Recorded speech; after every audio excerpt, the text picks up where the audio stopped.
city feared one name, a man whose mere presence sent shivers down spines. A gangster so ruthless, no one dared to cross him. But power never lasts forever, and his reign was about to face a storm. Inside, the gangster sits on his throne, a sinister smile on his lips. A trembling informant kneels before him, whispering the unthinkable.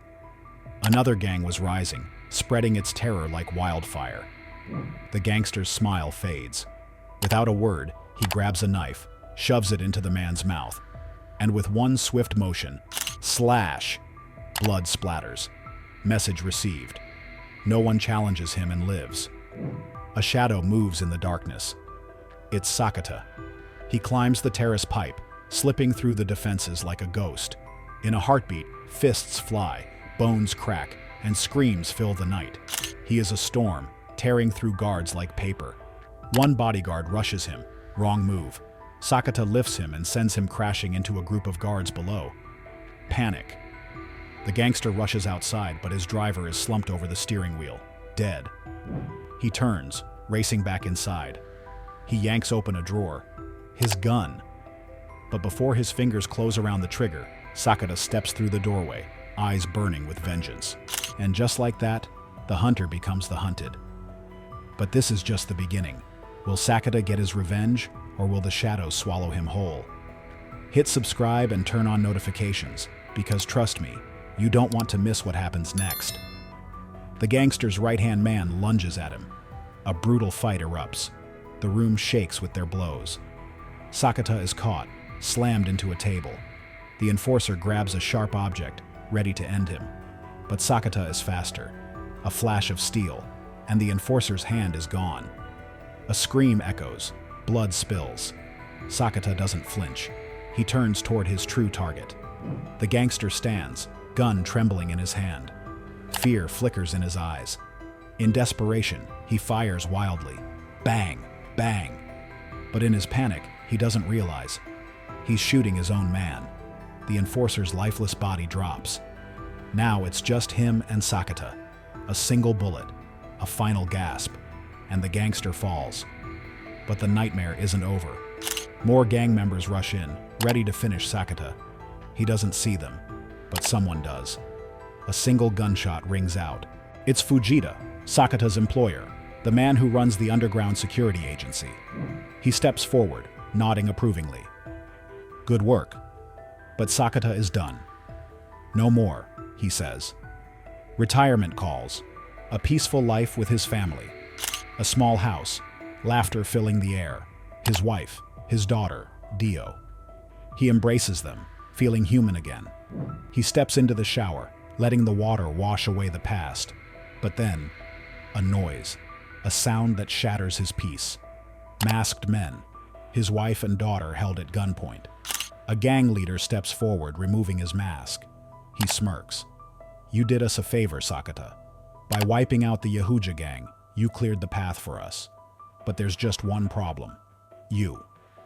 A gangster grabs Dio. Sakata snaps. He lunges, but another gunman fires. A warning shot, just inches from his head. His wife sobs, pleading. The gang leader sighs, irritated by her cries. And then, without hesitation, bang! He silences her forever. Sakata crumbles. Dio screams. Leave my dad alone! But mercy isn't in their blood. Another gunshot, another life stolen. Sakata is next. A shot echoes. Darkness consumes him. The authorities arrive, but they don't see the truth. They see a madman who killed his family and himself. A tragic headline. A case closed. Time moves on. The city has changed. A clean, crime-free metropolis. Sanahara, the mayor, stands before reporters. We have built a new era, he declares. But one journalist isn't convinced. What about the disappearances? What about the man who was building a resort, only for your mall to take its place? Sanahara scoffs. Baseless rumors. But truth lurks in the shadows. Sakata, alive, but barely. He sits in a chair, motionless, paralyzed, his body broken, his mind trapped in a silent prison. Fujita takes care of him, guilt etched into his face. Because he knows the truth. He betrayed Sakata. He led the gang to his home. A caregiver feeds him, walks him. A lifeless existence. Until one day, a knife pierces the caregiver's arm. A man emerges. The past has come calling. The enforcer Sakata once maimed, the man whose hand he severed, stands over him, thirsting for revenge. But Sakata is helpless. The reporter is closing in on the truth. A city built on blood and lies. He meets an informant, a man with a scarred mouth, a survivor of the Yahuja gang's wrath. He speaks, but then, crash. The car window shatters. A masked figure appears. The reporter scrambles, but there's no escape. A gun is shoved into the informant's mouth. A deafening shot. Silence. He stares at the sink, memories tormenting him. He tries to forget, but guilt is a ghost that never leaves. A police officer enters, seemingly routine, but something is off. He locks the door. He approaches Sakata, a syringe in hand.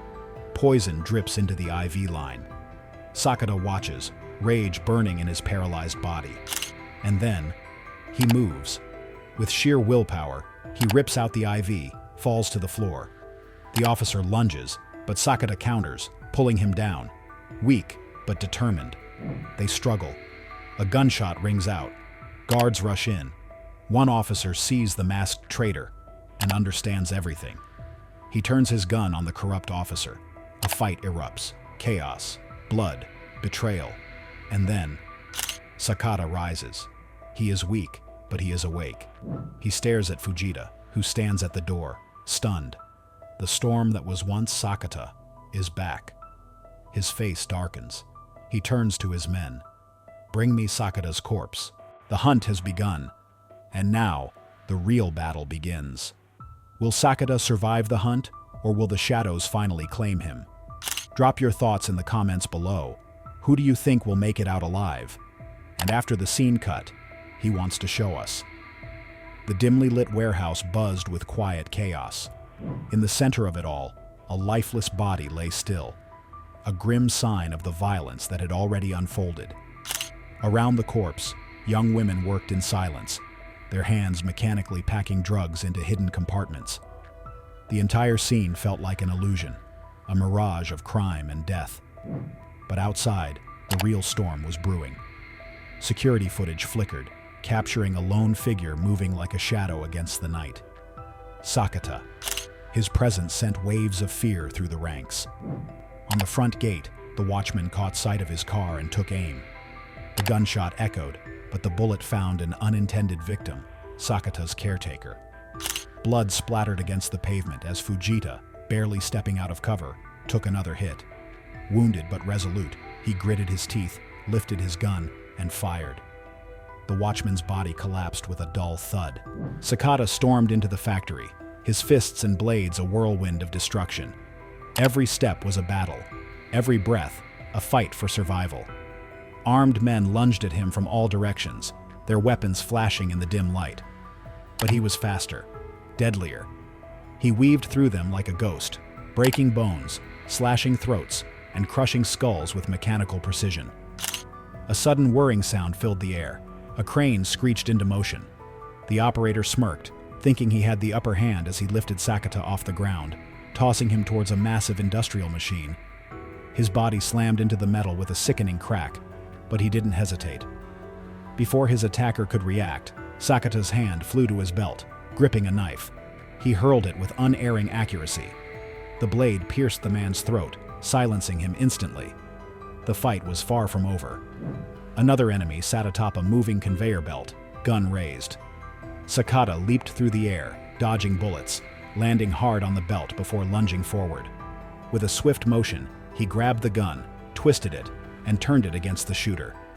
The echoing blast marked the end of another opponent, but they just kept coming. His rage fueled his strength. Each kill was a step closer to his final goal, the man who had taken everything from him, the leader of the Kemonogami. And nothing, not bullets nor blades, would stop him.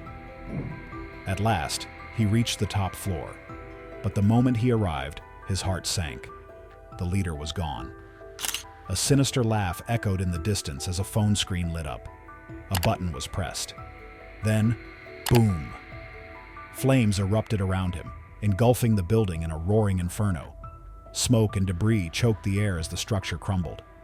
The explosion was meant to bury him, to erase him from existence. But death refused to claim Sakata. Cloaked in fire-resistant blankets, he emerged from the wreckage, his silhouette barely visible through the smoke. His presence was like a ghost rising from hell itself. The man who had set the explosion received the news. His hands trembled. His heart pounded. Sakata was still alive. Meanwhile, Fujita, his hands shaking, his body quivering with fear, stood before Sakata and confessed. His voice cracked under the weight of his guilt. "It was me. I told them about your family. I can't live with this. Kill me." Sakata's expression did not change. There was no hesitation, no mercy. The gun fired. Fujita fell. Justice had been served. But there was still one more piece of the puzzle left to uncover. A phone buzzed in the silence. Sakata answered. A familiar voice spoke. Tsunohara, the mayor of the city, the man behind everything. "You can't stop me, Sakata," he said, his voice laced with arrogance. "This city thrives on my power. What you call crime, I call progress." Sakata didn't respond. He simply pulled the trigger. The man beside him, the one who had lured him into this trap, dropped dead. The call ended, and Sakata moved forward. As dawn approached, the police broadcasted breaking news. Reports claimed that the notorious Sakata had perished in the explosion, killing dozens in a bloody rampage before meeting his own demise. But on the other side of the city, someone watched the news in silence. Rio, his daughter. She was alive. She had been raised by the very gang that had slaughtered her family, and she believed every lie they had told her. To her, Sakata was a monster, a murderer, a villain. But Sakata was coming for her. With the help of an old police officer, one who owed him a debt, he uncovered the truth. Rio had been spared that night. The leader of the Kimonogami had killed her twin instead, keeping Rio hidden away. The revelation ignited a new fire in Sakata's heart. He took the officer's gun and left for the security agency where his daughter was being held. The assault was swift and brutal. Security guards barely had time to react before he tore through them. He made his way inside, searching for the face he hadn't seen in years. Then, at last, he found her. But Rio didn't recognize him. Her eyes were filled with fear. And then, an ambush. A man lunged at Sakata, attacking with unrelenting ferocity. Blows were exchanged, but Sakata, fueled by his desperation, gained the upper hand. He killed the attacker with a final decisive strike. Rio screamed. She ran. She had been conditioned to see him as the enemy, and it shattered him. But there was no time for heartbreak. The final battle was at hand. Tsunohara made his move, summoning Sakata to his private resort. "If you want to see your daughter alive," he taunted, "come now."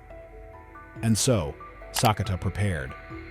One last mission, one last fight. With weapons strapped to his body and vengeance burning in his veins, he stormed the resort. The halls ran red with blood as he carved his way forward. Every opponent fell before him. But at the final step, a sword slashed across his chest. Pain shot through him, but he refused to stop. He pushed forward, eliminating every last obstacle in his path until he reached the top floor. There, he faced his greatest challenge yet, a masked warrior, skilled and relentless. Their battle was ferocious, a deadly dance of steel and blood. Sakata finally emerged victorious, unmasking his opponent, only to find Tsunohara's twin brother staring back at him. The truth came rushing forward in a flood of memories. The twin had been a pawn his entire life, manipulated and used. And now, he lay lifeless, just like every other soul Tsunohara had discarded. But the real battle was just beginning. Tsunohara himself stepped forward, donning a mask of his own. He was just as deadly, just as skilled. But Sakata had lost too much blood.